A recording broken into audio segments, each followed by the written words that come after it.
કેન્દ્રીય ગૃહમંત્રી અમિત શાહ આજે 24 ડિસેમ્બરના રોજ ગુજરાતના પ્રવાસે છે। અમદાવાદના જેએમડીસી ગ્રાઉન્ડ ખાતે અમિત શાહ અને રાજ્યના મુખ્યમંત્રી ભૂપેન્દ્ર પટેલે પીએમ સ્વનિધિ યોજનાના લાભાર્થીના સ્નેહ મિલન કાર્યક્રમમાં હાજર રહ્યા હતા।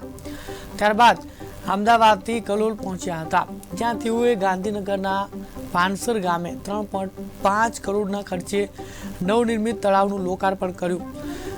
પાનસરમાં સભા સંબોધ્યા બાદ કલોલમાં સરદાર પટેલની 15 ફૂટ ઊંચી પ્રતિમાનું અનાવરણ કરી હાલ કલોલમાં પણ સભા સંબોધન કર્યું હતું।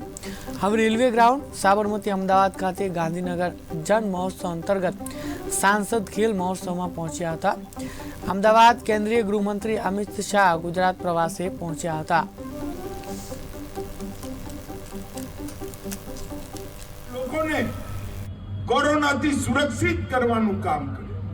દુનિયાભરના વિકસિત ગણાતા દેશો જે નતા કરી શક્યા એ નરેન્દ્રભાઈએ હસતા હસતા ચપટી વગાડતા 140 કરોડની જનતાનો સાથ લઈ ભારતમાં કરી। ને પછી